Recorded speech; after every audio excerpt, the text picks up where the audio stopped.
है कि यहाँ के लड़कियों को रेप करेंगे। तो हमारे घर में बहुत अत्याचार किया है, हमको मारना पीटना, घर से निकाल दिया गया।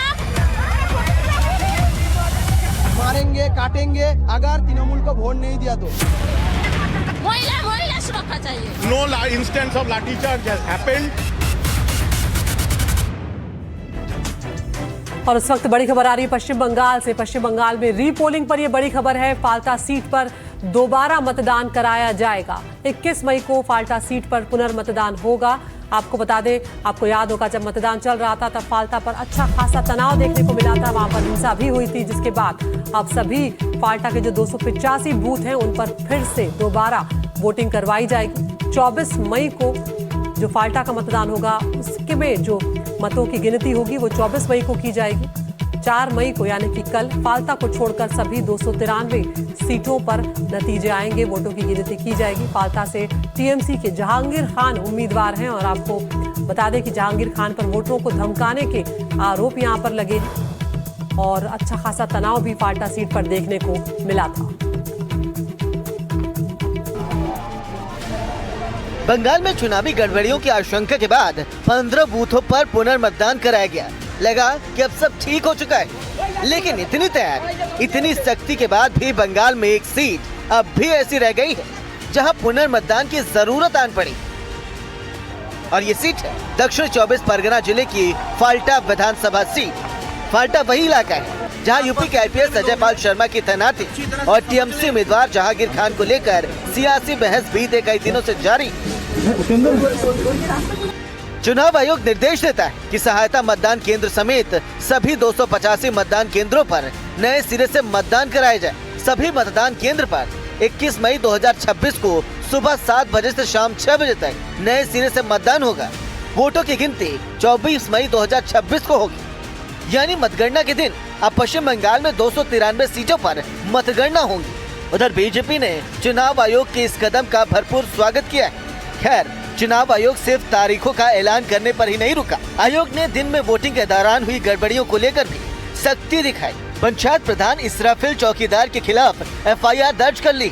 इसराफिल पर हासिम नगर फाल्टा में कथित तौर पर धमकी देने और डराने धमकाने का आरोप है। आपको बता दें कि फाल्टा में हिंसा को लेकर अब तक 3 टीएमसी कार्यकर्ताओं को गिरफ्तार किया जा चुका है। हालांकि अभी ये साफ नहीं है कि सभी मुख्य आरोपी पकड़े गए या नहीं।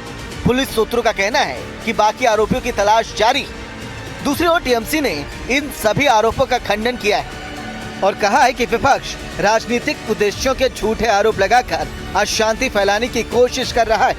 कुल मिलाकर फाल्टा में स्थिति अभी भी संवेदनशील है।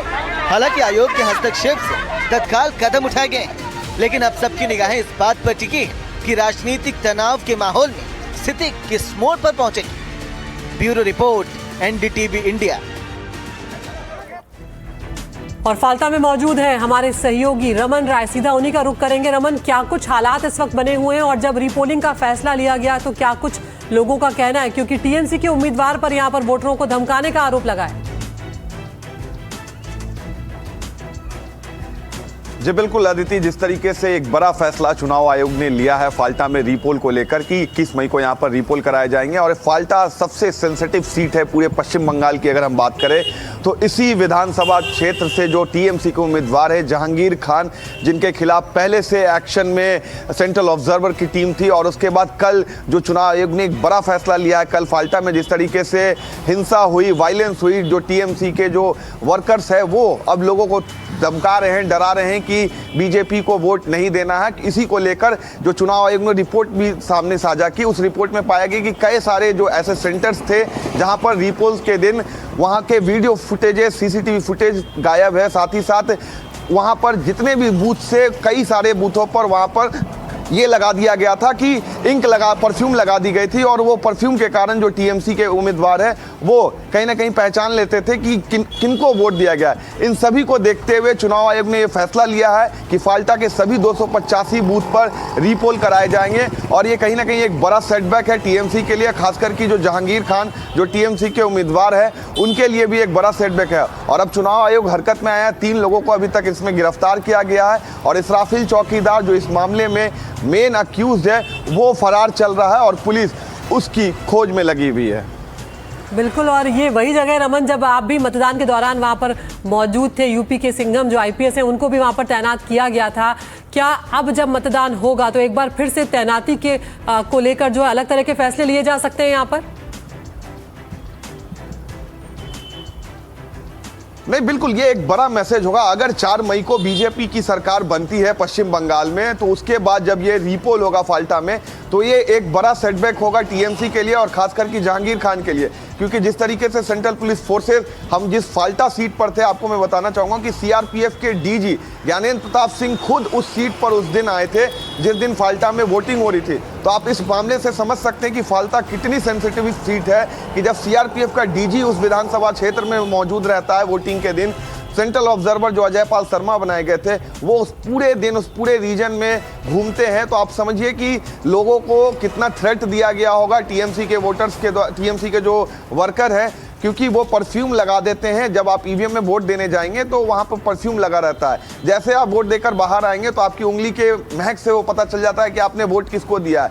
यही वजह है कि कल ये जो वायलेंस हुआ, कल ये जो थ्रेटनिंग हुई फाल्टा में, ये टीएमसी के 3 जो कार्यकर्ता गिरफ्तार किए गए, साथ ही साथ जो पंचायत का अध्यक्ष है इसराफिल चौकीदार, वो उसके द्वारा ये किया गया। उसके बाद से वो व्यक्ति फरार है और पुलिस फोर्स, चुनाव आयोग उसकी तलाश में है। उस पर ऑलरेडी एफआईआर किया जा चुका है। बिल्कुल रमन, आप नजर बनाए रखिए, लौटेंगे हम आपके पास। तो फिलहाल फाल्टा में अब दोबारा मतदान कराए जाएंगे। 21 मई को मतदान होगा और 24 को यहाँ पर नतीजे आएंगे, यानी कि 24 तारीख को फाल्टा में मतों की गिनती की जाएगी। आगे बढ़ रहे हैं पश्चिम बंगाल के दक्षिण 24 परगना जिले के फाल्टा में टीएमसी नेताओं की धमकी के बाद चुनाव आयोग अब एक्शन मोड में नजर आ रहा है। चुनाव आयोग ने फाल्टा से तृणमूल उम्मीदवार जहांगीर खान के करीबियों के खिलाफ एफआईआर दर्ज करने के आदेश दे दिए। तो जहांगीर खान पर यहाँ पर वोटरों को धमकाने का आरोप लगाया और अब जहांगीर खान के जो करीबी हैं उन पर शिकंजा एक तरह से कसा जाएगा। चुनाव आयोग ने ये कहा है कि अगर आदेश का पालन नहीं किया गया तो पुलिस के खिलाफ भी कार्रवाई की जाएगी। चुनाव आयोग के निर्देश के बाद अब पंचायत प्रधान इसराफुल चकदर और उसके साथी शुजाउद्दीन शेख के खिलाफ भी केस दर्ज कर लिया गया है। फाल्टा के हाशिम नगर में लोगों को धमकाने के आरोप में 3 तृणमूल कार्यकर्ताओं को गिरफ्तार भी किया गया है। गिरफ्तार आरोपियों के नाम अतीबुर शेख, हबीब मोल्ला, हबीब शेख बताए जा रहे हैं। तो यहाँ पर अब 4 तारीख कल है, नतीजे आएंगे, लेकिन जो भी नतीजे होंगे उनका सीधा असर कहीं ना कहीं फाल्टा के मतदान पर भी पड़ता हुआ नजर आएगा। और बीजेपी के नेता दिलीप घोष का बयान भी यहाँ पर सामने आया है। टीएमसी के जीतने की कोई भी संभावना नहीं है। बीजेपी के नेता दिलीप घोष ये साफ तौर पर कह रहे हैं, कार्यकर्ताओं को मानसिक सहारा देने के लिए टीएमसी नाटक कर रही है। यहाँ पर दिलीप घोष का ये कहना है, जो दावा ममता बनर्जी ने किया कि 200 से ज्यादा सीटें टीएमसी जीत रही है और ममता बनर्जी ने जो तमाम एग्जिट पोल हैं उन्हें गलत एक तरह से करार दिया है। दिलीप घोष यहाँ पर कह रहे हैं कि टीएमसी के जीतने की कोई संभावना नहीं है। कुछ भी कर ले, सर्टिफिकेट तक बैठे रहो, दूसरे दिन सुबह तक बैठे रहो, मिलना क्या है? जीतने की कोई संभावना नहीं है, खाली अपने कार्यकर्ताओं को मनोबल बढ़ाने के लिए।